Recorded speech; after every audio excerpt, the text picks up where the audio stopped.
Bon les amis, l'heure est grave. Après plus de 7 ou 8 ans à créer du contenu sur YouTube, des formations en ligne, j'ai décidé de tout arrêter. C'est la même chose pour le développement. À cause de l'IA, on parle souvent que l'IA va nous remplacer. L'IA nous a déjà remplacé, donc j'ai décidé tout simplement de tout arrêter, d'arrêter le dev et la création de contenu. Non, je déconne, je te rassure, c'était la petite blague d'introduction. Allez, aujourd'hui, petite vidéo un petit peu plus chill, hein, pas trop scriptée, pas préparée.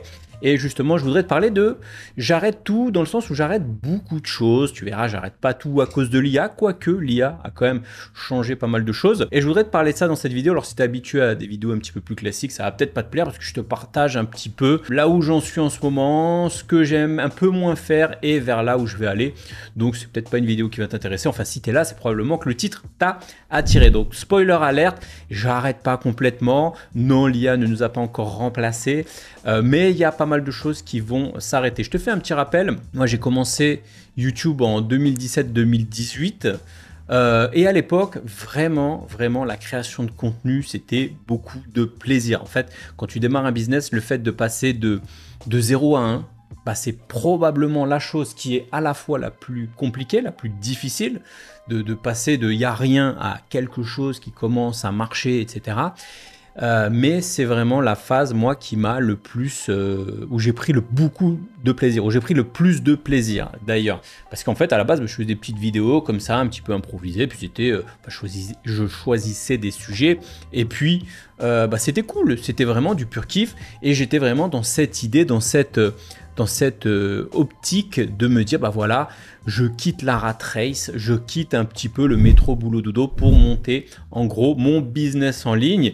Et j'ai vraiment beaucoup bossé, surtout dans les débuts, enfin voilà, même encore aujourd'hui, mais vraiment dès le début, t'es à fond sur le truc, tu crois à fond au projet. J'ai créé plus de 400 vidéos, je crois, pareil pour les emails. J'ai fait des formations, j'ai aidé beaucoup de devs, bref, beaucoup de kiff depuis tant d'années, jusqu'à une période, je t'avais déjà raconté un petit peu ça, où voilà, je crois que c'est il y a 2-3 ans, vers 2023, ça faisait déjà peut-être 5 ans que je faisais ça, 4-5 ans que je faisais ça, et là c'est vrai que j'avais eu un petit coup de mou, tu vois, ça m'avait un petit peu, pas dire saoulé, mais quand tu fais de la création de contenu pendant longtemps, bah t'as ce rythme d'une vidéo par semaine, etc. Et puis j'avais eu un petit down en 2023, justement lors de la création de ma villa à Bali, etc.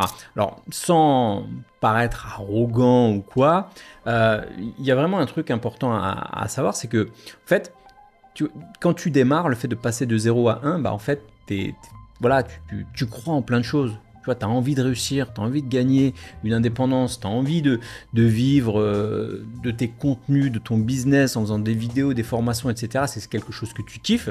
Tu as en tête des paliers comme ça de chiffre d'affaires, tu as des objectifs, tu dis, bah voilà, je pourrais investir dans l'immobilier, etc.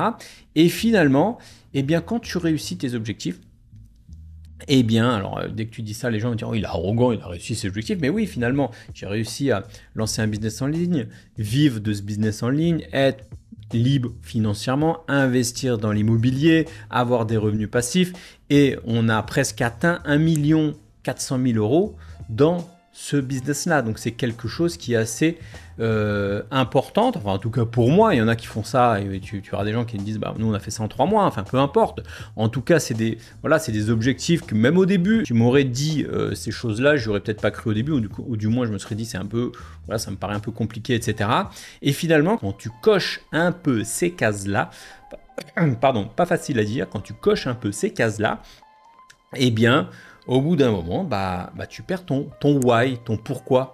Je t'invite à aller voir le fameux TEDx de Simon Sinek, ça vient de son livre Start with Why.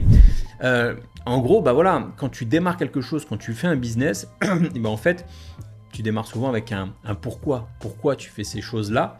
Et bah moi, quand j'ai démarré, je savais pourquoi je faisais ces choses-là, parce qu'il y avait ces objectifs déjà de pouvoir manger à la fin du mois, hein, c'est quand même un objectif assez primaire, mais au-delà de ça, eh bien d'en faire une activité, de faire un truc qui marche, d'être heureux de le faire, d'être libre, indépendant en termes d'horaire, etc.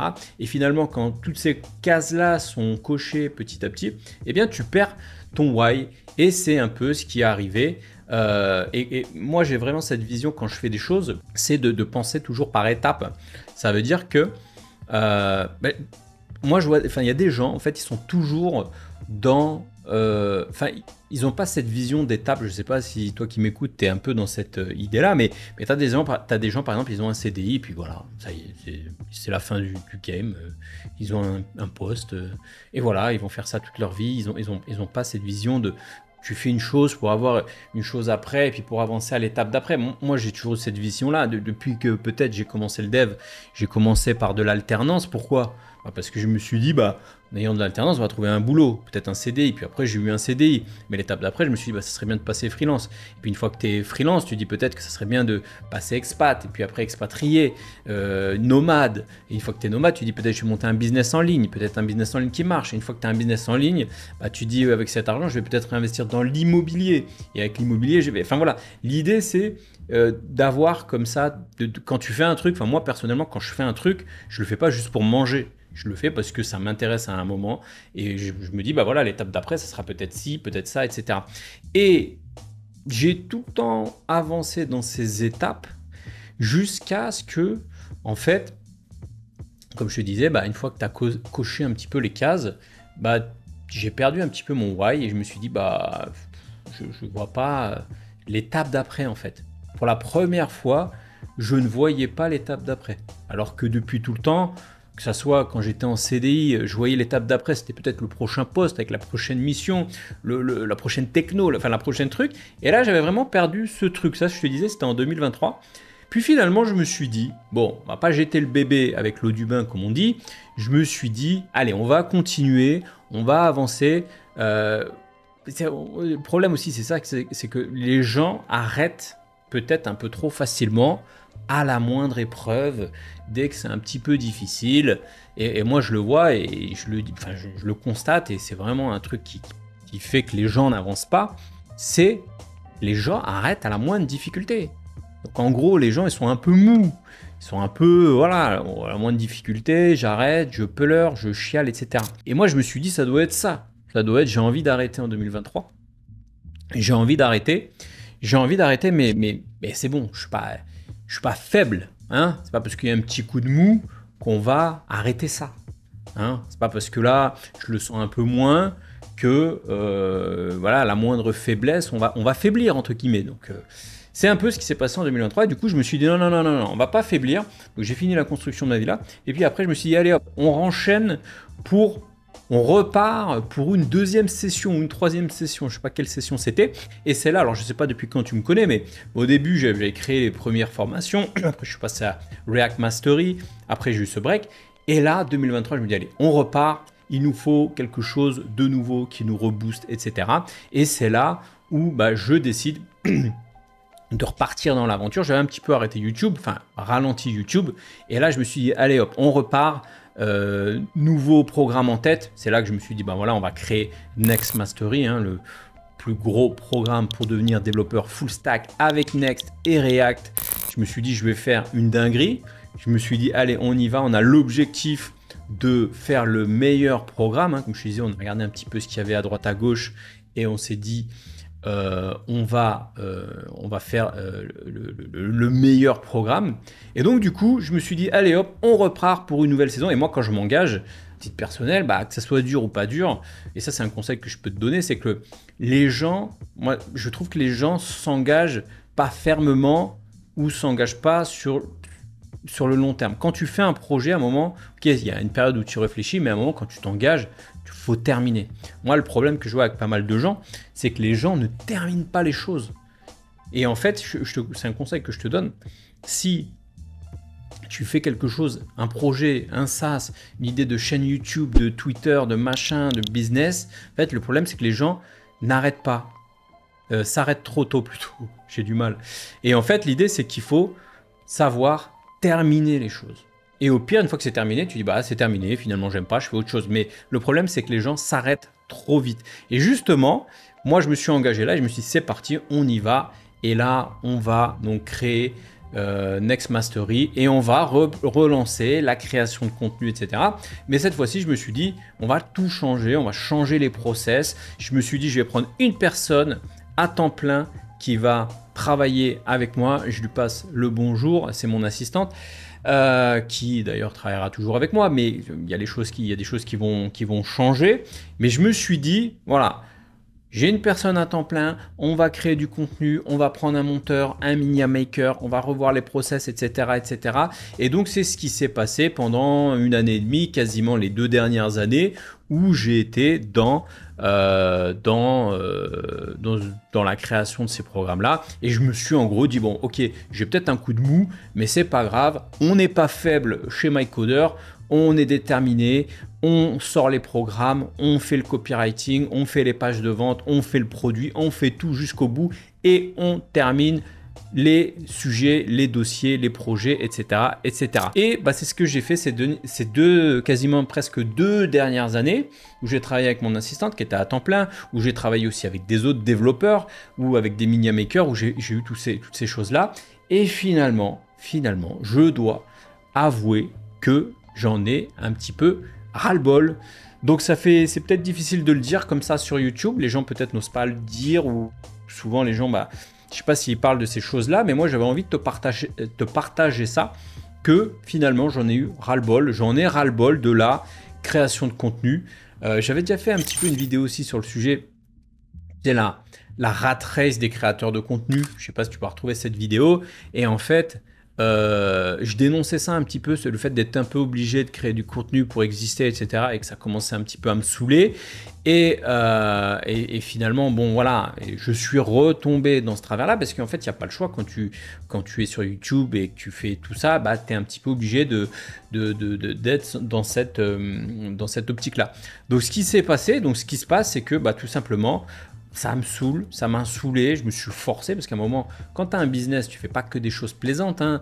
Bien sûr que c'est plus sympa d'être tranquillement derrière ton ordi à coder ton petit SaaS pépère avec Cursor, ça c'est sûr que c'est des choses agréables, mais quand tu as un business à faire tourner, eh bien tu dois aussi faire les choses pas au feeling, il y a les choses qui doivent être faites. Et ce qui devait être fait, c'est sortir la formation, sortir le copywriting et surtout sortir une vidéo par semaine sur YouTube, puisque c'est comme ça que ça marche. Si tu ne crées pas de contenu sur YouTube ou sur les autres plateformes, et bien tout simplement, ton business ne peut pas avancer puisque personne te connaît, ta chaîne ne se développe pas des nouvelles personnes qui rentrent dans ton tunnel, etc. Et donc, c'est une obligation tout simplement de créer du contenu. Et donc, ça veut dire chaque semaine avoir cette contrainte-là de rédiger le sujet de la semaine, de rédiger le contenu. Alors même si des fois j'ai testé de déléguer l'écriture, etc. Bon voilà, ça n'a pas été non plus très concluant. Ensuite, tu fais une vidéo, tu fais le montage, tu attends leur retour du montage, le retour de l'équipe, le retour du media maker et en fait finalement, eh bien ça m'a un petit peu saoulé tout ça, tout simplement, d'être dans la rat race de cette création de contenu en fait, qui est du coup, j'avais pas le plaisir et j'ai toujours pas le plaisir que j'avais au début. J'ai perdu en fait le kiff que j'avais au début quand je créais des vidéos au début, j'étais vraiment heureux de faire cette vidéo, de la finaliser, de la publier. J'étais vraiment content de faire cette vidéo. Aujourd'hui, finalement, quand je fais une vidéo, je suis content qu'elle soit faite, ça c'est sûr. J'y ai donné le meilleur de moi-même.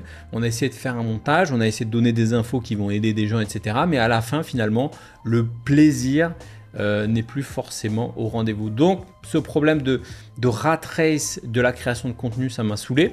Et aussi, évidemment, la rat race de la création de formation. Ça veut dire que quand tu es créateur, quand tu es plutôt formateur, il faut créer des formations.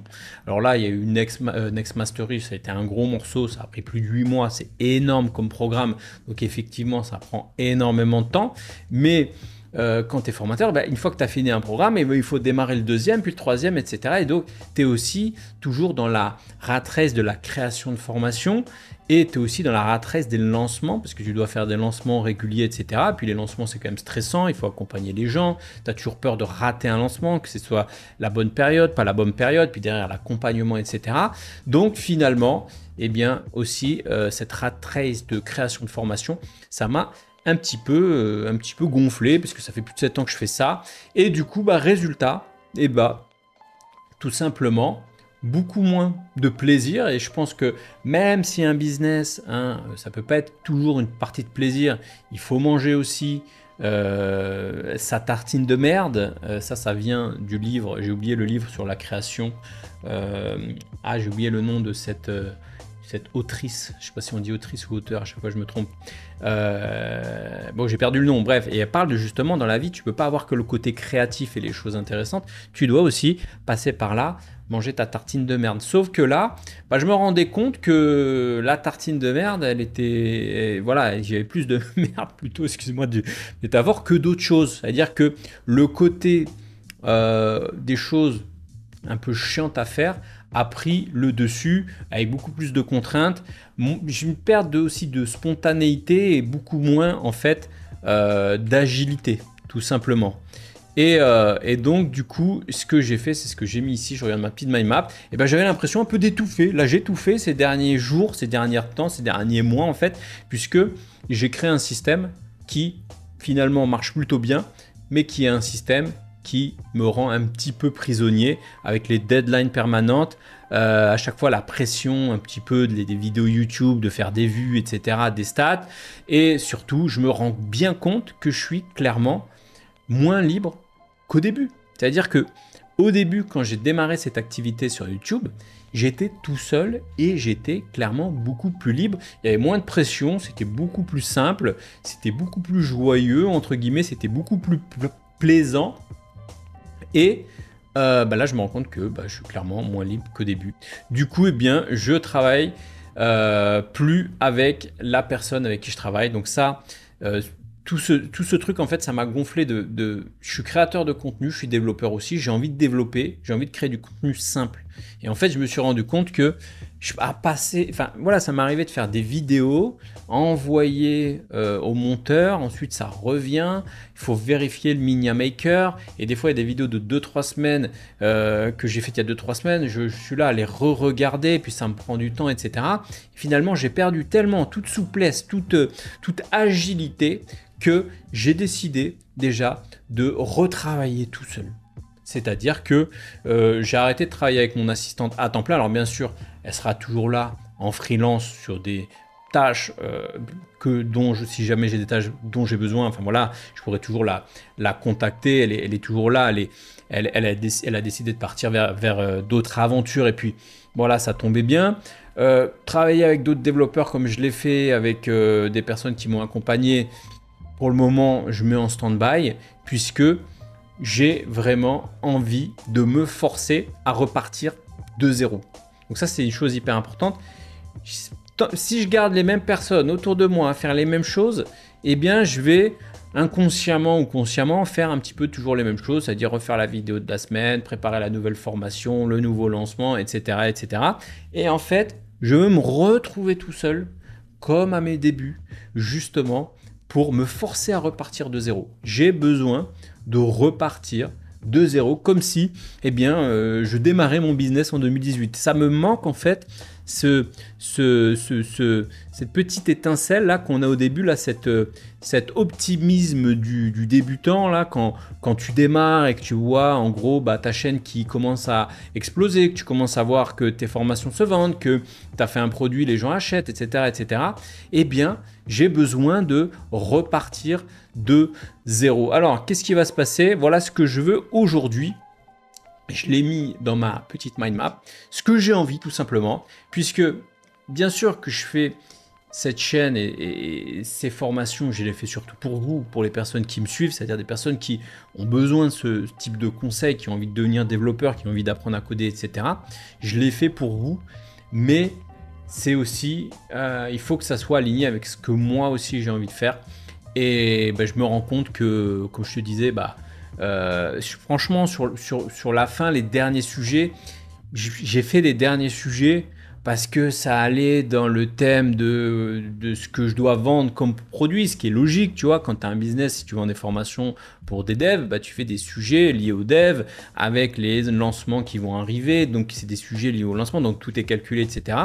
Et avec du montage, etc. Et ça, en fait, j'ai envie de revenir à des vidéos brutes, simples, à l'ancienne, j'ai envie de dire. des vidéos à l'ancienne, du freestyle. Comme cette vidéo, j'ai plus envie de vidéos scriptées, ça me saoule d'écrire des prompts, des scripts et tout, là, de lire mon prompt, en fait, ça me saoule. J'ai envie de revenir vers du spontané, comme au début. J'ai envie de revenir un petit peu au début, j'ai envie de prendre des risques. Donc fini la course là à la miniature qu'on revoit 20 fois avec mon Minia Maker, au fait de cutter toutes les vidéos, au fait de mettre des montages très compliqués, etc. Je veux revenir à de la spontanéité. J'ai réussi à le dire, à de la spontanéité. Ça, typiquement, dans les montages, on le coûte, ça, on le cut, ce genre d'erreur. Et voilà, j'ai plus envie de cutter. J'avais de prendre ma vidéo, j'avais d'allumer la caméra et te parler de sujets, des sujets, de ce que je vis en fait, tout simplement, de ce que je construis. Pourquoi? Parce que tout simplement, je fais des vidéos sur des sujets liés au dev, mais c'est pas forcément ce que je vis au quotidien. Voilà. Je peux pas te parler. Alors si je te parle des astuces pour décrocher un job de développeur, oui, ok, c'est intéressant puisque j'ai un background lié à ça, mais c'est pas forcément ce que je vis en ce moment. Et donc, je suis un peu emprisonné dans un rôle qui te donne de la valeur, mais qui n'est pas forcément ce que je vis en ce moment. Et j'ai envie, moi, tout simplement, d'être plus freestyle. En ce moment, je vis ça, je suis en train de faire ça, bam, j'ai une idée sur ça, je te le partage, ça peut t'aider, ça peut ne pas t'aider, peu importe. J'ai envie de revenir sur de la spontanéité. Voilà un petit peu ce que je te dis. Donc la transition, c'est pas que je quitte forcément YouTube. C'est pas que je quitte forcément tout ce que je fais, mais en tout cas, je quitte un petit peu le format que tu as eu l'habitude de faire. Je vais tester des formats, on verra. En fait, ça fait un moment que je dis ouais, je vais tester d'autres formats, etc. Mais je le fais pas. Donc je fais cette vidéo en fait pour ancrer le fait que j'arrête quelque chose. J'arrête ce qu'il y avait avant. J'ai envie de me forcer. Alors peut-être qu'au début, ce que tu vas voir, ça va être des changements un peu bizarres. Peut-être qu'au début, tu vas dire c'est quoi ces nouveaux formats. Peut-être qu'au début, tu vas dire mais ouais, où il va, c'est quoi la direction. Mais j'ai besoin, comme quand tu démarres en fait. Tu sais, quand tu démarres une chaîne YouTube, tu sais pas ce qui va marcher. Si tu te lances aujourd'hui, tu vas faire plusieurs types de vidéos. Puis à un moment, tu vas te rendre compte qu'il y a un certain format qui est fait pour toi, qui te plaît et qui adhère aussi auprès de ton audience. Et c'est ce que j'ai envie de faire. J'ai envie de retester un petit peu des choses depuis zéro et tester des formats, on verra. Au début, je verrai si ça change ou pas beaucoup, mais l'idée, c'est d'essayer de repartir de zéro et d'être sur des sujets plus libres. Et j'ai vraiment envie d'avoir un process de création qui est très simple. J'ai une idée, allez, je me fais une petite mind map vite fait, j'allume la caméra, ça débite, j'enregistre, j'upload sur YouTube et c'est même pas la course aux vues ou quoi, c'est je partage quelque chose quand j'ai un message à dire ou une information ou un sujet qui m'intéresse du moment, eh bien je te le partage et voilà, qui même me suivent, j'ai envie de dire, et puis si ça plaît pas, ça plaît pas, et puis c'est pas grave, et puis si c'est pas lié aux formations, c'est pas grave non plus. J'ai envie de construire différemment, plus proche, je te disais, de mes projets, moins algorithmique là pour YouTube, etc. C'est bien l'algo, c'est bien de jouer le YouTube, mais moi c'est pas quelque chose qui me, voilà, ça, au bout d'un moment, voilà, ça fait 7-8 ans que je fais ça, c'est bon quoi, j'ai eu ma dose entre guillemets. Concernant la formation en ligne, je vais plus en créer. Alors là, encore une fois, j'en créerai peut-être plus tard, c'est pas le sujet, mais je dois me forcer en fait à me dire que je vais plus créer de formation. Je vais me forcer, en fait c'est pour me forcer à faire autre chose, parce que sinon, tu vois, ça fait 7 ans que je fais ça, je vais rester dans le même truc, tu vois, je vais dire, voilà, ouais, là, t'as une audience, qu'est-ce que tu fais? Tu leur proposes une formation, ça marche. Je veux dire, si demain je fais une formation sur quasiment n'importe quoi, ça va marcher. Mais est-ce que j'ai envie de le faire? Est-ce que j'ai envie d'être enfermé dans ce truc-là? Non. Donc, je le pose en vidéo, je le pose ici, je l'acte, entre guillemets, que je ne crée plus de formation en ligne. Voilà, l'avenir, on ne sait jamais ce qu'il y aura par l'avenir, mais en tout cas là, je ne crée plus. Donc j'arrête, je peux dire que j'arrête les vidéos YouTube telles que tu les connais, j'arrête les formations en ligne, j'arrête la création de formations en ligne. Et pourquoi je dis ça? Puisque ça va me permettre justement de me forcer à faire quelque chose de nouveau quelque chose que, voilà, que je connais pas aujourd'hui, quelque chose j'ai envie de reprendre des risques. Par contre, pour les personnes qui ont pris mes formations actuellement, je vous rassure, je vais garder mes 3 formations actuelles qui sont le système freelance, React Mastery et Next Mastery. C'est des formations qui seront toujours là, qui seront toujours mis à jour. Hein. Je vais continuer à les mettre à jour au fur et à mesure des évolutions de React et Next. Donc React 19 sera mis à jour sur la version React Mastery. Next, on va voir ce qui se passe et à chaque fois ça sera mis à jour. Donc ces formations pour les personnes qui sont dans ces programmes-là, il n'y a aucun souci, ça sera toujours là, c'est toujours en ligne et c'est toujours mis à jour. C'est des choses qui m'intéressent, je serai toujours là à répondre aux questions, etc. Donc ça, il n'y a pas de sujet, mais je me force, je ne crée plus de nouvelles formations en ligne. C'est fini puisque j'ai envie de faire autre chose. Alors, qu'est-ce que je vais faire maintenant que je me force à arrêter la création de formations en ligne et que je me force à être dans la rat race de YouTube? Eh bien, qu'est-ce que je vais faire par la suite? Eh bien, comme je te disais, j'ai coché pas mal de cases. Je te disais, j'ai fait plus d'1,4 million en vente de formations en ligne. J'ai déjà fait du freelancing pendant de nombreuses années. J'ai atteint un niveau d'expatriation, de liberté, de liberté même financière. J'ai fait de l'immobilier, etc. Donc il y a plein de cases qui sont faites. Beaucoup de gens me disent, bah ça y est, maintenant tu vas faire full immobilier.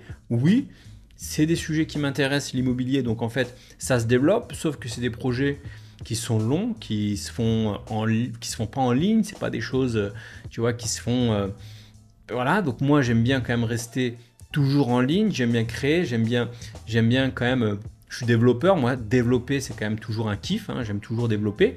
Et justement, il y a une case que je n'ai pas encore cochée, malheureusement. C'est celle de faire un SaaS qui fonctionne. Alors, je ne te parle pas de faire un SaaS techniquement, là, de faire un SaaS parce que voilà, il y en a plein qui font des SaaS pour s'amuser le week-end. Ça, c'est OK. J'ai passé l'âge de ça. J'ai déjà fait un SaaS, un vrai SaaS où je apply as a family, etc. Ça n'a pas fonctionné. Donc, j'ai déjà fait des SaaS, des vrais SaaS, ça n'a pas fonctionné, mais cette fois-ci, je veux faire un vrai SaaS qui fonctionne. Pas un SaaS, comme je te disais, comme tous les gars de LinkedIn là, qui font tous des SaaS. Tout le monde aujourd'hui peut faire un SaaS. Je veux dire, un SaaS, ça se fait en 48 heures. Il n'y a aucun problème à faire des SaaS. Je ne fais pas non plus des SaaS je ne vais pas m'amuser à faire des SaaS justement pour améliorer ma crédibilité, pour te vendre plus de formations. Je veux dire, quand tu vois les formateurs, écoute bien cette phrase, les formateurs en ligne qui font des SaaS actuellement, c'est pour avoir de la crédibilité. On est d'accord. Quand tu as des formateurs en ligne qui vendent des formations Next, mais qui créent des SaaS autour de Next, c'est pour avoir de la crédibilité. Moi, j'ai pas besoin de ça. J'ai pas besoin de créer des SaaS un peu bidons pour me donner de la crédibilité. Et je suis dev full stack depuis un certain nombre d'années. C'est pas avec ça. Donc, je vais pas m'amuser à faire des SaaS pour de la crédibilité, pour te vendre plus de formations Next. Ça ne m'intéresse pas du tout. Je préfère le poser ici. C'est pas du tout l'optique. L'optique, clairement, c'est de créer un SaaS. J'ai envie d'avoir un SaaS qui répond à une vraie problématique. J'ai envie surtout de reprendre des risques, en fait. De reprendre des risques, c'est-à-dire que là, je prends plus de risques. Je veux dire, j'ai une chaîne YouTube qui a plus de 70 000 abonnés. J'ai une newsletter suivie par beaucoup de personnes. J'ai des gens qui me connaissent depuis des années. Je suis établi dans la vente de formation. Je veux dire, je prends aucun risque aujourd'hui. Je suis au chaud, tel un salarié en CDI, voire un fonctionnaire. Hein, je suis vraiment au chaud. Hein, j'exagère à peine. Mais ce que je veux dire, j'ai besoin de prendre des risques. J'ai besoin de repartir de zéro. J'ai besoin d'avoir peur. J'ai besoin d'avoir peur d'échouer. J'ai besoin d'avoir peur, j'ai besoin de rater, j'ai besoin peut-être de faire des SaaS et je vais peut-être les rater, je vais peut-être devoir pivoter, je vais peut-être voir autre chose. J'ai besoin d'arriver avec une posture d'outsider, de débutant. Tu vois, c'est ce que je veux dire. Là aujourd'hui, je suis voilà, formateur en ligne, React Next, c'est qui? MyCoder, on sait, enfin voilà, tu vois, il n'y a pas de risque là-dedans, tu vois. J'ai besoin de prendre des risques. J'ai besoin de repartir de zéro. J'ai besoin d'apprendre des autres, peut-être des gens qui ont déjà fait des SaaS qui comptent. Et malheureusement, d'apprendre des gens qui ont des SaaS qui comptent, malheureusement, c'est pas chez les devs. Et ça, c'est un peu dommage. Il n'y a pas de dev, beaucoup de devs qui ont fait des SaaS qui comptent, hein, par exception, hein. Souvent, les gens qui ont fait des SaaS qui comptent, c'est des gens qui sont plutôt bons en marketing ou des gens qui sont bons en produits, en business, etc. Donc, j'ai envie de réapprendre ces choses-là. J'ai envie, en fait, tout simplement, de repartir dans une nouvelle aventure, envie de repartir de zéro. Donc oui, je peux te le dire aujourd'hui, j'arrête tout. J'arrête tout ce que j'ai fait depuis ces dernières années. J'arrête le contenu que tu as vu, j'arrête la création de nouvelles formations et je vais me concentrer sur quelque chose de nouveau et la création de SaaS. Voilà, donc n'hésite pas à me dire en commentaire si tu as des idées de SaaS, qu'est-ce qui pourrait être intéressant, qu'est-ce qui pourrait, ou si tu as des créateurs de contenu intéressants qui ont fait des SaaS, qui ont marché, c'est toujours intéressant. J'en connais pas mal, mais c'est toujours intéressant d'avoir ce genre de choses. Donc voilà un petit peu pour ce qui va se passer. Donc là, ce qui va se passer, c'est que je travaille actuellement sur des projets techniques. Bien sûr, je suis toujours dessus. J'ai bien sûr des idées de SaaS. Et il y a un SaaS qui est là, qui répond à un vrai besoin, qui est dans ma tête depuis un moment. Mais justement, je suis frustré parce que j'ai pas le temps. Justement, quand tu es formateur, créateur de contenu, tu n'as pas le temps de créer un vrai SaaS qui compte. Si c'est juste un SaaS pour faire mumuse et pâter la galerie, ça c'est facile. Hein, tu regardes ma vidéo, comment j'ai créé un SaaS en 48 heures. Je t'ai créé un SaaS, full stack, Next, Stripe, authentification, enfin facile, ça c'est pas le sujet. Mais faire un SaaS qui compte, il faut derrière le vendre et c'est ça qui est dur. C'est ça qui est dur. Vraiment, trouver des clients et réussir à trouver son product market fit, après avancer, pivoter, etc. Et c'est ce que j'ai envie de faire. Bon voilà, n'hésite pas à me dire en commentaire si cette nouvelle aventure t'intéresse. En tout cas, je te remercie d'avoir écouté cette vidéo jusqu'au bout et je te dis à bientôt pour un prochain format vidéo. Je ne sais pas quand est-ce que ce sera. Peut-être je vais prendre un peu de temps tranquillou pour bosser sur mes petits sujets ou je vais tester peut-être des petits formats. Alors tu risques de voir peut-être des formats un petit peu chelous débarquer. C'est pas grave, on est là pour tester des nouveaux formats. Voilà, en tout cas, n'hésite pas à t'abonner puisque si jamais t'es pas abonné et que tu découvres cette chaîne, eh bien je te partagerai bien évidemment plus de sujets liés à la création de SaaS. Voilà, sur ce, je te remercie. Je te dis à bientôt pour une prochaine vidéo. Ciao, ciao.